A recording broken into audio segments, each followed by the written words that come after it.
O Salmo diz: alegrei-me quando me disseram, vamos à casa do Senhor. O domingo deve ser de alegria, de prazer, de satisfação, porque nesse ambiente tão gostoso, tão confortável, nós nos encontramos, a família de Deus, a família na pessoa de Jesus Cristo. Muito bom estar com vocês. Vamos orar. Pai amado, Tu conheces as nossas limitações. O Teu poder é o poder do Espírito Santo que traduz, que revela a Tua palavra aos nossos corações.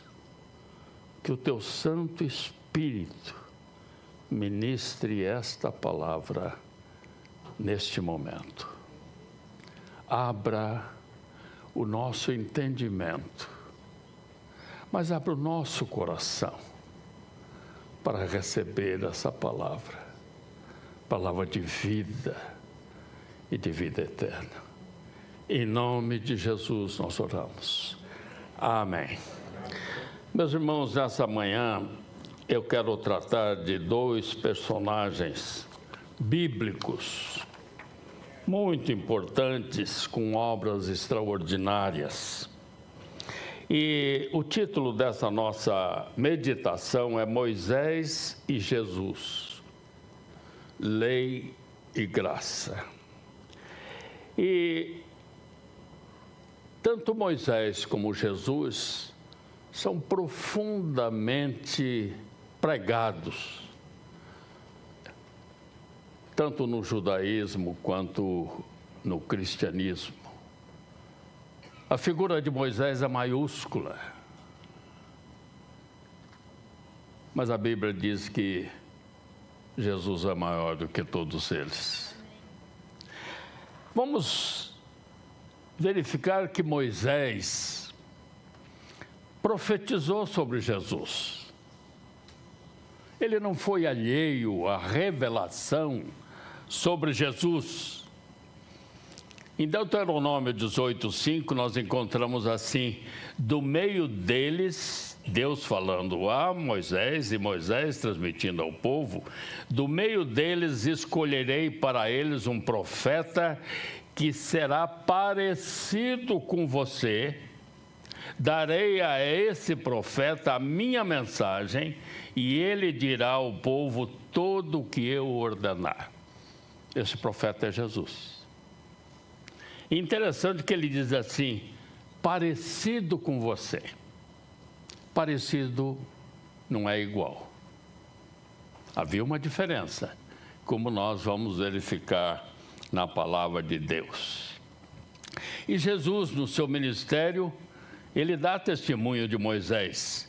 Se vocês crescem em Moisés, creriam em mim, pois ele escreveu ao meu respeito. Então Moisés aponta para Jesus e Jesus, então, no seu ministério, fala que Moisés escreveu, falou sobre ele, Jesus, e que se vocês crescem no que diz Moisés, creriam também em mim. Moisés tipifica Jesus. Ele prefigurava a pessoa de Jesus. E eu quero trazer aqui alguns paralelos e semelhanças entre Moisés e Jesus. Somente alguns, são muitos na Bíblia. Vamos ver o primeiro. Faraó decretou a morte de Moisés ainda bebê, jogando no rio Nilo. 1500 anos depois, Herodes fez o mesmo com Jesus. Matar os meninos de 2 anos para baixo. 2, ambos eram humildes e de coração manso. A palavra diz em Números 12:3, ora, Moisés era um homem muito paciente, manso, mais do que qualquer outro que havia na terra. E Jesus disse em Mateus 11, 29. Tomai sobre vós o meu jugo e aprendei de mim, que sou manso de coração. 3. Moisés jejuou 40 dias no Monte Sinai antes de receber os 10 mandamentos. Jesus jejuou 40 dias e 40 noites antes de iniciar o seu ministério, anunciando o reino de Deus. 40. 4. Tanto Moisés como Jesus alimentaram as multidões. Moisés com as codornizes e o maná. E Jesus multiplicando os pães e os peixes. E o 5, o primeiro milagre de Moisés, isto é, a primeira praga, foi transformar a água em sangue. Isso é morte. O primeiro milagre de Jesus foi transformar água em vinho. Isso é vida, é alegria. O vinho é o símbolo da alegria. Vamos ver como é que João, ele faz essa interpretação na introdução da vinda de Jesus a este mundo. E o Verbo se fez carne e habitou entre nós, e vimos a sua glória, como a glória do unigênito do Pai, cheio de graça e de verdade. João, o Batista, testificou dele e clamou, dizendo: este era aquele de quem eu dizia, o que vem após mim é antes de mim, porque foi o primeiro do que eu. E todos nós recebemos também da sua plenitude, e graça por graça, ou graça sobre graça. Talvez seja difícil para nós entendemos esse verso quando ele fala de graça sobre graça, ou de graça por graça. Isso está significando que Jesus veio trazer uma nova graça. A lei trouxe graça, mas Jesus veio trazer uma nova graça, tomando o lugar da graça antiga. E essa graça antiga era a lei dada por Moisés. Mas a nova graça veio na pessoa de Jesus Cristo. Vamos trazer apenas uma pequena revelação da graça que existia na lei. Vamos verificar que o povo de Israel ficou 400 anos debaixo de uma escravidão. O povo de Israel não tinha direitos. O povo de Israel não tinha escolha, não tinha arbítrio. O faraó era uma pessoa que era divina aos olhos do povo.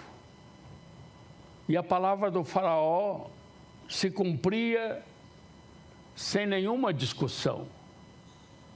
E nós vamos verificar então que essa lei, ela veio trazer descanso para o povo.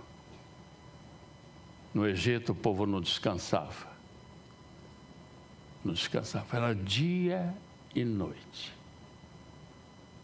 E quando Moisés aparece, dizendo que precisava sair com o seu povo do Egito, aumentou-se a carga sobre o povo.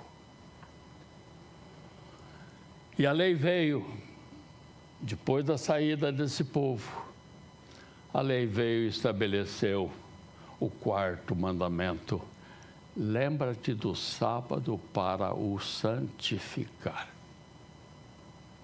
E nele não trabalharás.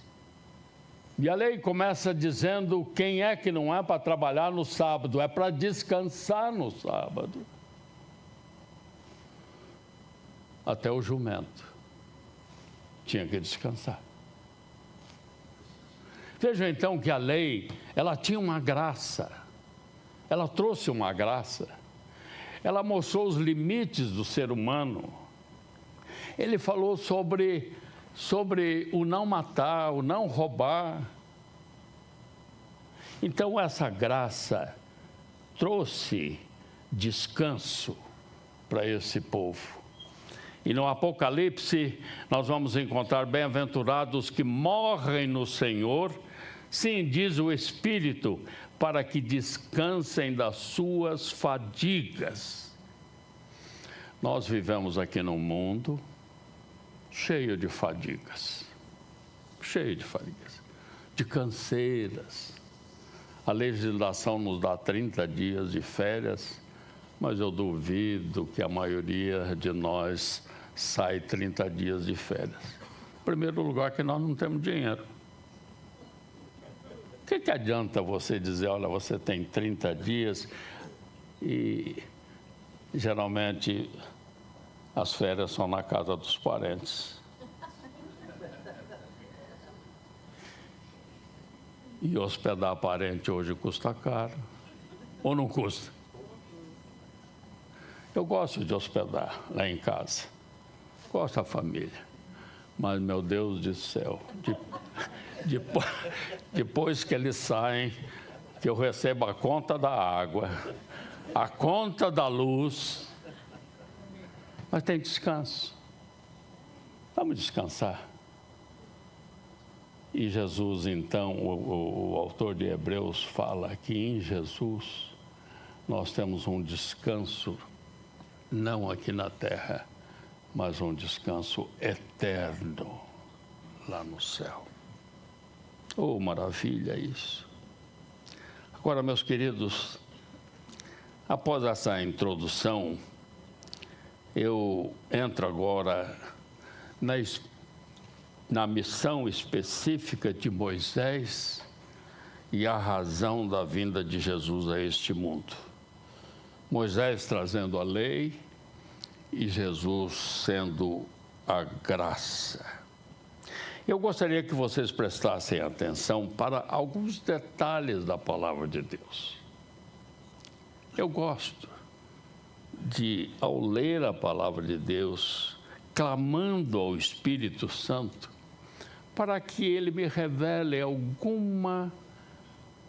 aquilo que seria uma novidade, para eu entender melhor a missão de cada um, e poder ensinar, e poder falar. Eu gosto muito daquele verso em Atos, quando o Espírito Santo manda Filipe colocar a sua montaria ou a sua carruagem ao lado do eunuco. E Filipe chega e vê o eunuco na carruagem lendo, e Filipe pergunta, entende tu o que lês? E ele responde, como vou entender se não há quem explique? Então, quem vem a este púlpito, ou quem for o maestro na escola,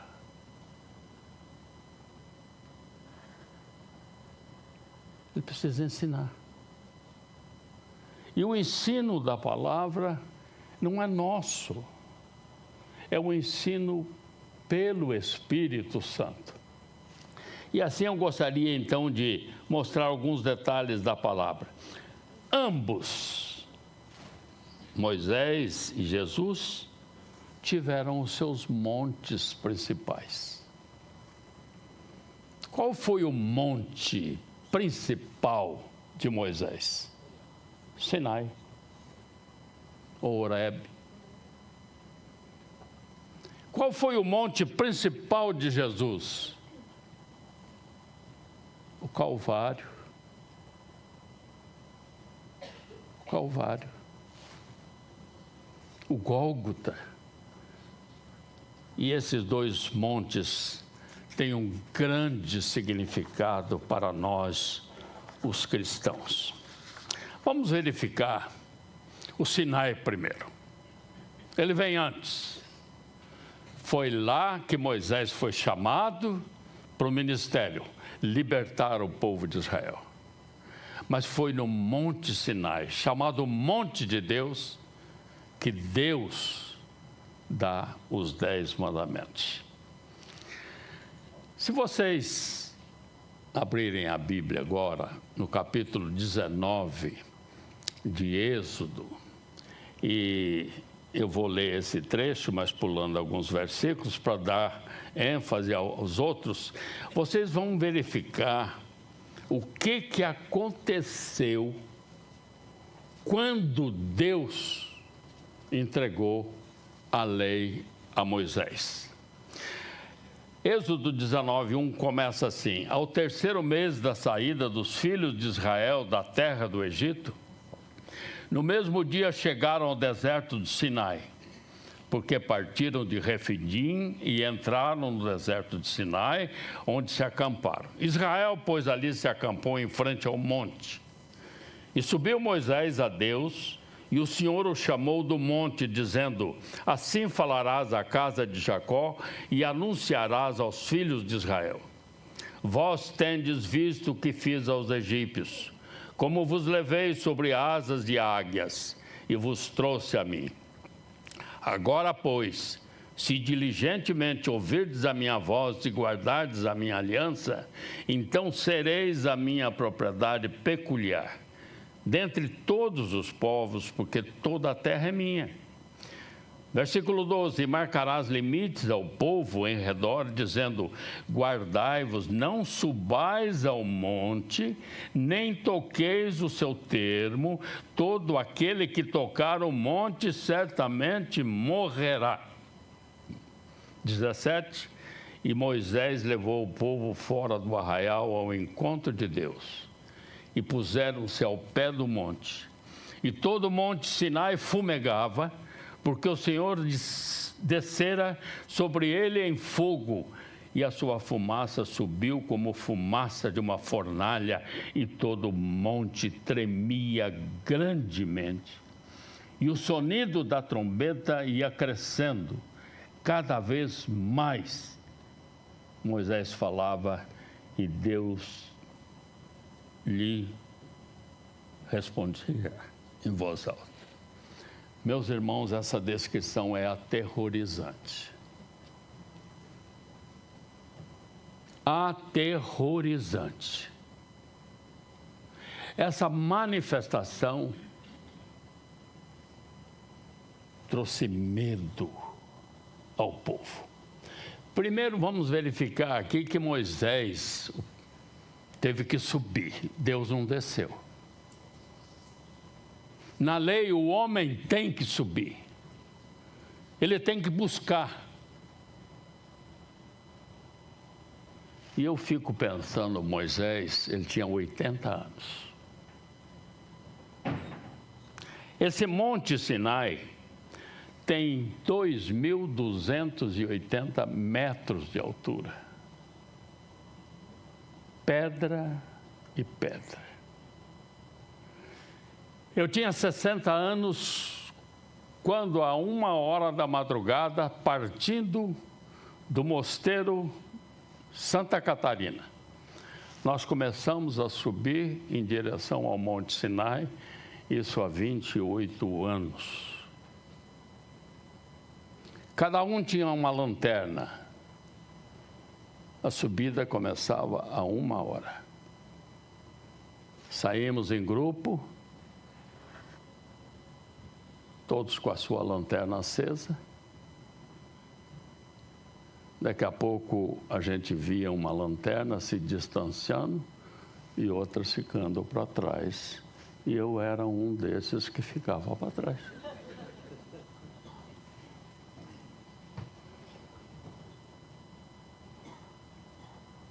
A gente encontrava de vez em quando, na escuridão, a gente via uma espécie de um foguinho, uma brasa.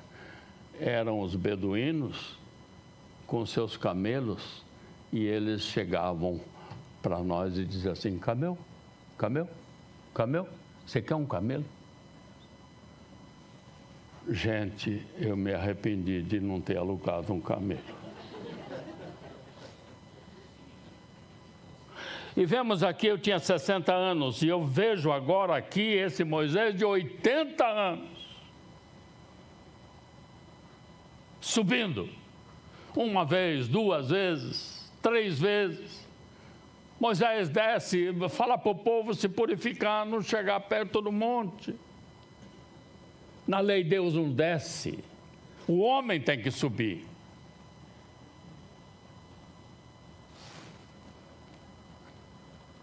E Moisés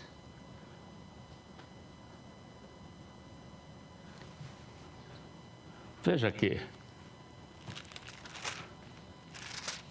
Êxodo 20, 19. Disseram a Moisés, o povo: fala-nos tu e te ouviremos, porém não fale Deus conosco para que não morramos. Medo ou não é medo? Medo total. O homem muitas vezes prefere ouvir a voz de outro homem e não ouvir a voz de Deus. Por isso é que nós, nos dias de hoje, nós temos verdadeiros pregadores que não são pregadores da palavra, fazem coaching. Porque a palavra de Deus, ela é dura, ela é espada. E o homem prefere ouvir o homem e não ouvir Deus. Então, na lei, Deus não desce, nem se deixa conhecer. O homem tem que subir, esforço extenuante. E Moisés recebe o decálogo. 10 mandamentos escritos na pedra. Por que os mandamentos foram escritos na pedra? Ezequiel diz que nós temos o coração que é uma pedra. Nosso coração é uma pedra. É duro. Interessante que é o dedo de Deus que escreve na pedra. E Moisés desce. E Moisés, num simbolismo extraordinário, ele, quando vê a loucura do povo, a adoração do povo, liderada pelo seu próprio irmão Arão, o sumo sacerdote, ele quebra as tábuas da lei.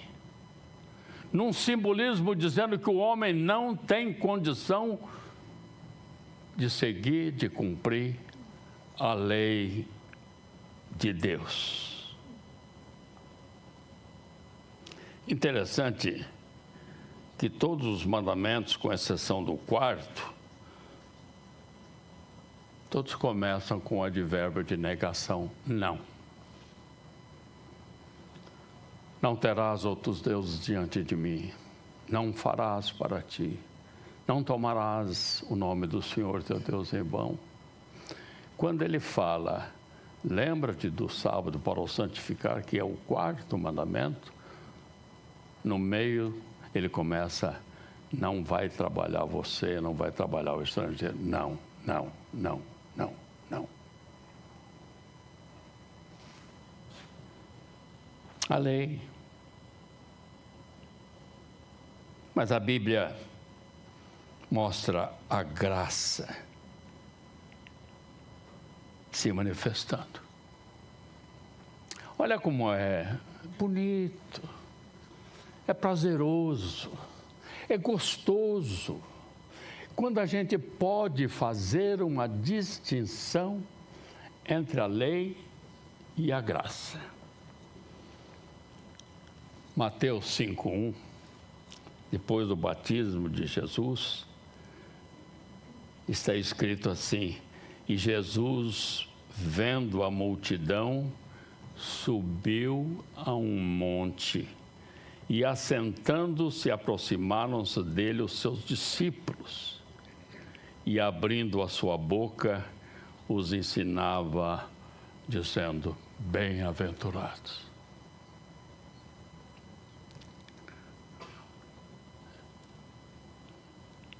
Não foi o discípulo que subiu ao monte, foi Jesus que subiu ao monte. E aqueles discípulos não tiveram medo. Seguiram Jesus. E a palavra diz: assentando-se. O sentar ou assentar na Bíblia significa descanso. O cansado quer um assento. O que está com sono quer uma cama. E Jesus se assenta e abre a sua boca, e os discípulos se aproximam dele. Essa expressão abrir a boca é uma coisa interessante. Quando Jesus foi tentado, está isso no capítulo 4, o diabo diz: transforma essas pedras em pães. Você está com fome, 40 dias, 40 noites. Jesus disse: nem só de pão vive o homem, mas de toda a palavra que sai da boca de Deus. Que sai da boca de Deus.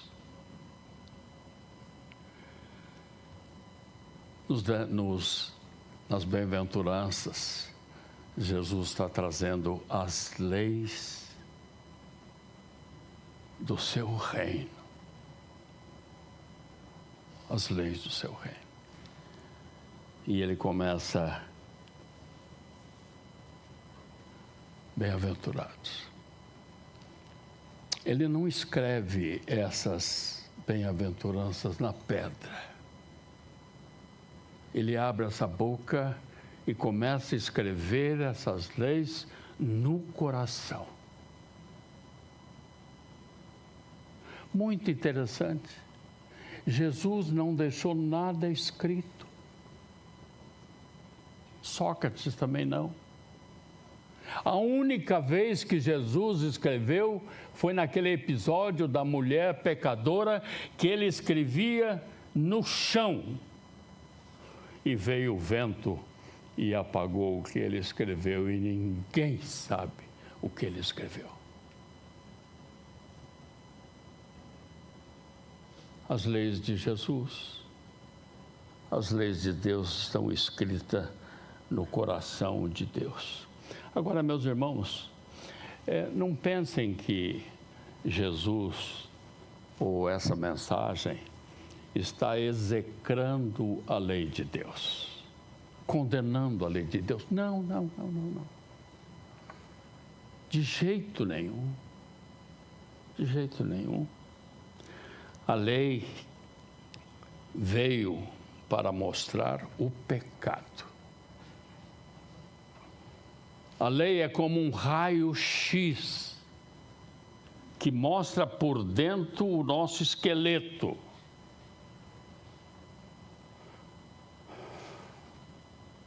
Foi para isso que a lei veio. Veio para mostrar que nós não somos capazes de cumprir esses mandamentos.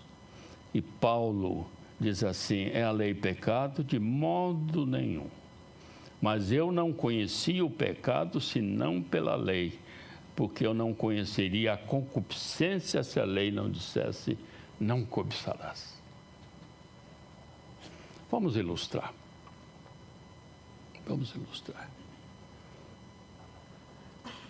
Se não houver nenhuma placa de trânsito, você pode estacionar o seu carro em qualquer lugar.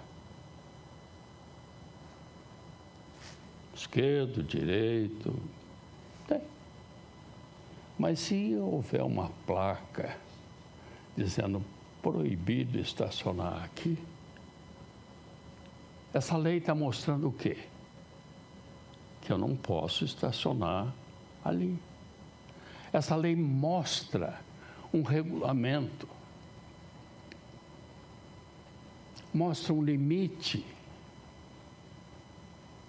E assim Paulo diz que a lei veio para mostrar o pecado, que ele não sabia o que era a concupiscência, o desejo, se não houvesse lá, não cobiçarás.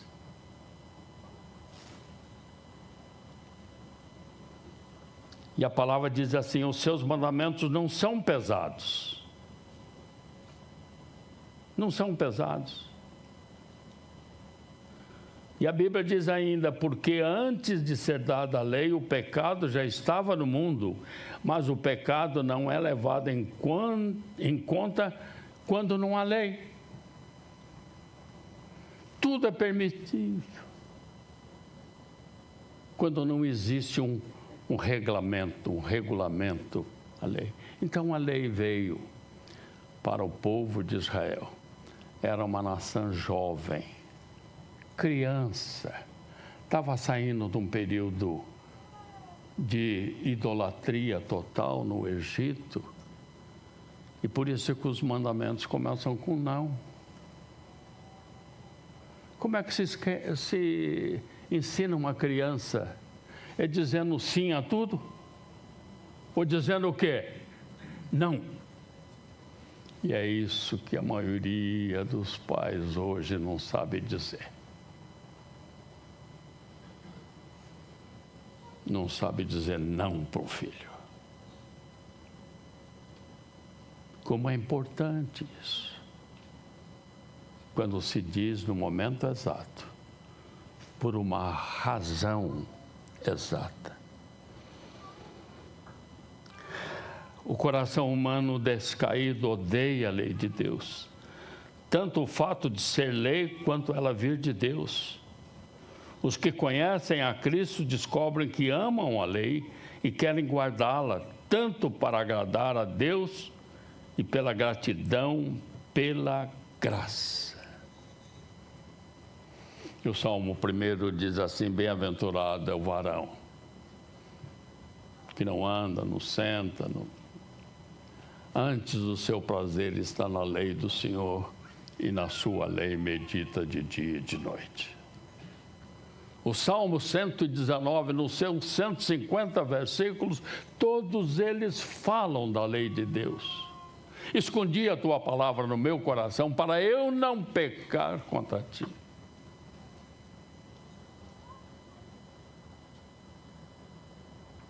E Jesus veio e disse: eu não vim abolir a lei ou revogar a lei, mas para cumpri-la. Jesus estava no Monte Sinai quando a lei foi dada. Era a Trindade, Pai, Filho e Espírito Santo. E ele viu aquele povo, ele sentiu aquele povo. Ninguém teria condições.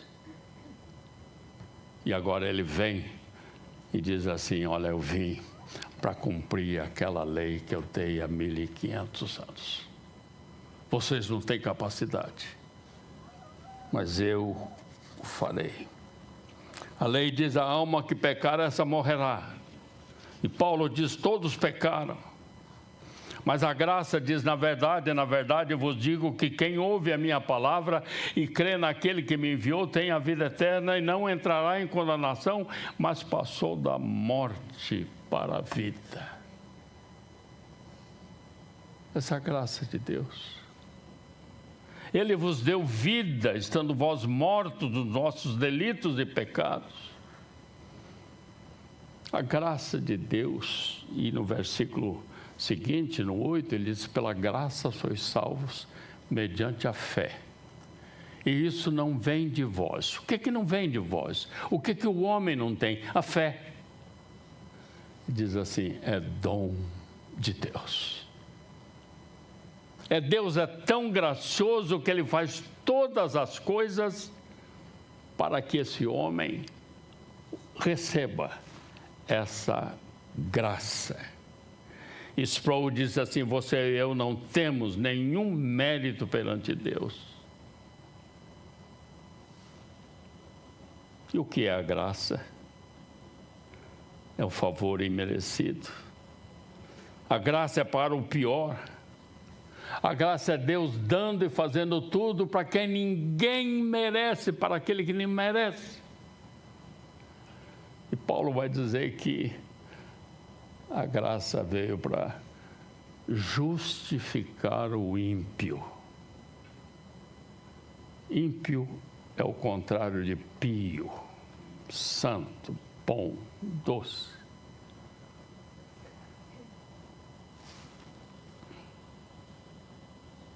E Paulo falou que a lei do Espírito da vida nos livrou da lei do pecado e da morte.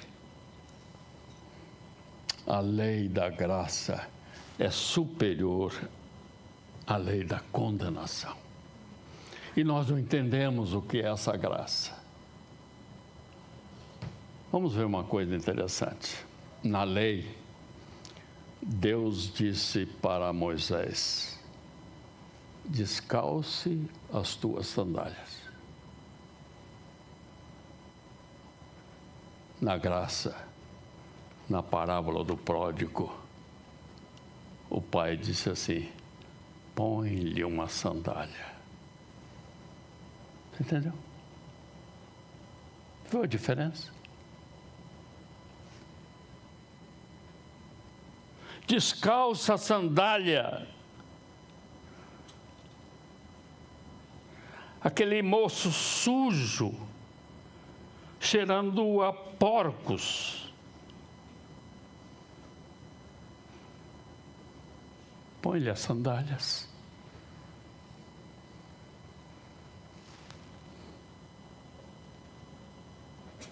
Quero confessar para vocês que durante anos eu me simpatizei com o irmão mais velho da parábola do pródigo.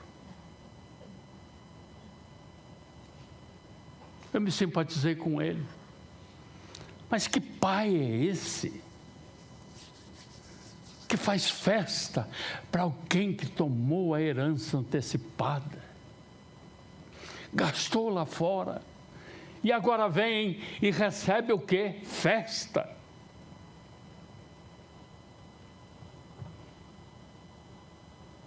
Na minha justiça, esse pai era injusto. Eu também era simpático à reclamação dos trabalhadores na vinha, aqueles que foram contratados às 7 horas da manhã, começaram a trabalhar por 1 denário, aí o outro veio às 9, o outro veio ao meio-dia, o outro veio às 3, o outro veio às 5, e na hora do pagamento o quê? O que trabalhou 1 hora recebeu a mesma coisa daquele que trabalhou 10 horas. Isso é justo? Aos nossos olhos, não. Mas é a graça de Deus. A graça de Deus. Oh, meus irmãos, como isso é precioso. E nós não temos capacidade para entender isso. Até que um dia veio a revelação ao meu coração. A salvação é um dom da graça de Deus e não um prêmio. E não um prêmio. Salvação não é prêmio. Salvação é graça para esse pecador imundo, sujo. Por isso que muita gente não gosta de ver, ouvir palavras de homens que falam a nossa alma, nos dão esperança no nosso trabalho, no nosso fazer, no nosso ser. Não, a palavra de Deus é crua, é espada penetrante. Meus irmãos, eu confesso que há hinos que me fazem chorar. chorar. Um deles é Amazing Grace, a graça sublime. Quando André Rieu, com aquela orquestra maravilhosa, e ele parece-me que está muito doente, quando aqueles bagpipes, aquelas gaitas de fole da Escócia, começam a tocar aquela música que fala ao meu coração, não fala ao meu corpo, eu choro. E o que diz o primeiro estrofe desse hino? Graça sublime. Como é doce o som que salvou um miserável como eu. John Newton era comandante de um barco que contrabandeava escravos. Era um escravocrata. Houve uma tempestade, em alto mar, ele clama por Deus. Ele recebe o Espírito, deixa aquela vida e passa a ser um pastor de uma igreja, e ele diz: eu estava perdido, mas agora fui encontrado. Era cego, mas agora vejo. Foi a graça que ensinou meu coração a temer, e a graça aliviou os meus medos. Quão preciosa foi esta graça, o momento em que acreditei pela primeira vez. Graça sublime, graça maravilhosa. E, meus irmãos, a lei foi dada por Moisés no Monte Sinai, 2.280 metros. Ninguém viu Deus entregando a lei. Mas Jesus foi crucificado numa pequena colina no Gólgota, onde todos podiam ver o Deus que desceu. Tomou a forma humana. Veio com a missão específica de salvar o homem, de cumprir a lei. Ele se esvaziou da sua glória, do seu poder, em benefício do mais indigno pecador. Agora, essa graça de Deus é o remédio para o doente. É o bálsamo de Gileade, como diz Jeremias. Por acaso não há bálsamo em Gileade? Não há remédio? Sim, há remédio para o pecador. Agora, esse remédio é para o pecador que sabe que é pecador, que reconhece que é pecador. E eu quero dizer uma coisa para vocês aqui, muito triste. Nós temos uma natureza, um coração que nos engana. Engana você e engana-me. Jeremias diz assim: enganoso o coração, quem o conhecerá? Corrupto, perverso. Sabe o que é perverso? O relógio é para andar assim, o perverso ele anda ao contrário. Esse coração é perverso porque ele anda contrário à vontade, à lei de Deus. Por isso ele é perverso. E eu fico triste de dizer que o seu coração, que o nosso coração nos engana, dizendo que nós somos bonzinhos, que nós fazemos tantas coisas boas, tantas beneficências, damos tantos dízimos, ofertas, Mas Jesus ilustra com a parábola do fariseu e do publicano. Enquanto o fariseu religioso dizia que jejuava 2 vezes por semana, quando ele dizia que dava dízimo de tudo, e que ele não era como os demais. Enquanto isso, aquele publicano, rejeitado, ele batia no seu peito e dizia assim: "Sê propício a mim, sê propício a mim. Eu confesso." E a Bíblia diz que aquele saiu justificado. Foi tornado justo aos olhos de Deus, porque reconheceu o seu pecado. Finalizando, a palavra de Deus diz assim: Deus resiste aos soberbos, mas dá sua graça aos humildes. Isso está em Tiago 4:6. Eu termino contando uma história que o pastor Stephen Cole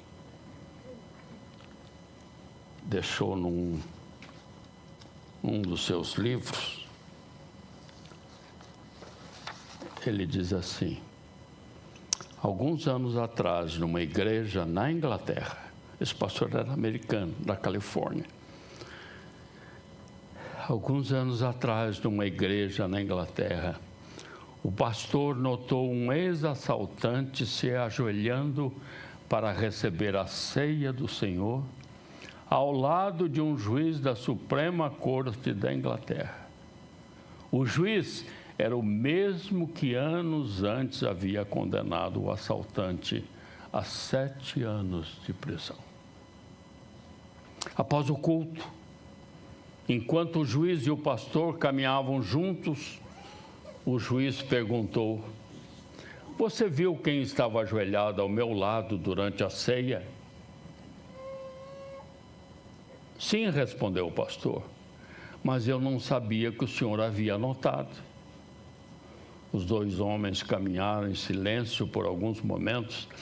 Daí o juiz disse: "Que milagre da graça!" O pastor concordou: "Sim, que milagre maravilhoso da graça." Daí o juiz perguntou: "Mas o senhor se refere a quem?"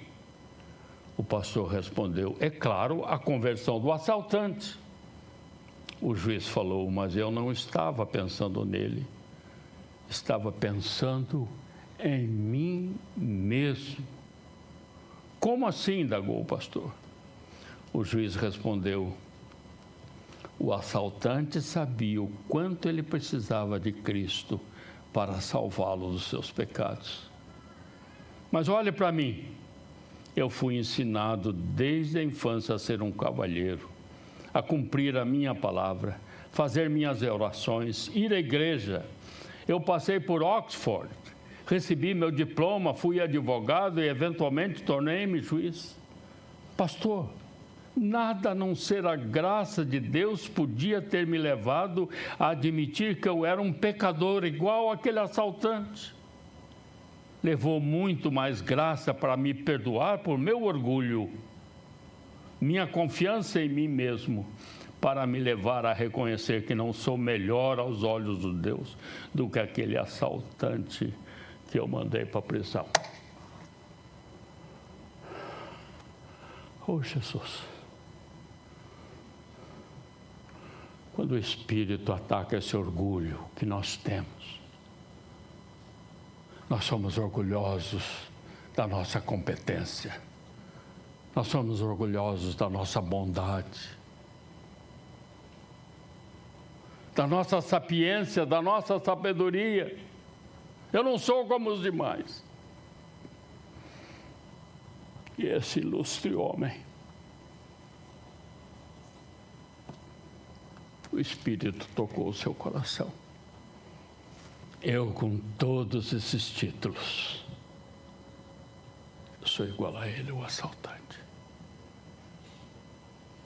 Como é que está o seu coração, meu irmão? Como é que é o seu coração? Orgulhoso?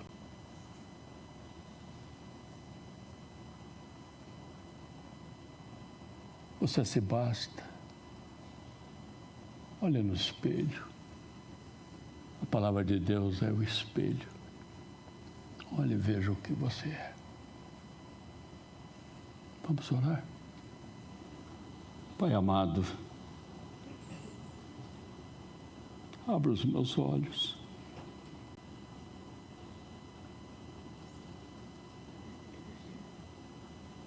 Assim como os olhos do servo de Eliseu foram abertos e viram os exércitos chegando. Exércitos que venceriam os da Síria. Abra os nossos olhos, mas abra o nosso coração, para que, Senhor Deus, seja revelado aquilo que somos. E nós precisamos da graça, desse sacrifício de Jesus Cristo, que morreu, pagou a nossa culpa, o nosso pecado. Foi para o túmulo, descansou no túmulo, mas no primeiro dia da semana ressurgiu dentre os mortos, venceu a morte na sua morte. Que esse Cristo, Senhor, que é o nosso caminho, o caminho para a vida eterna, que o meu coração o receba, Senhor Deus, e de Jesus Cristo, meu Salvador e meu Senhor. Toma esses meus irmãos aqui nas tuas mãos, abraça-os, Senhor, abraça-os, tragam para junto do teu peito, Senhor, que eles compreendam que Tu és amor, e o sublime amor foi a morte do Teu Filho. Que a graça do Senhor Jesus Cristo, o amor do Pai e a consolação, o conforto do Espírito Santo sejam sobre essa congregação, nossas famílias hoje e sempre. Amém.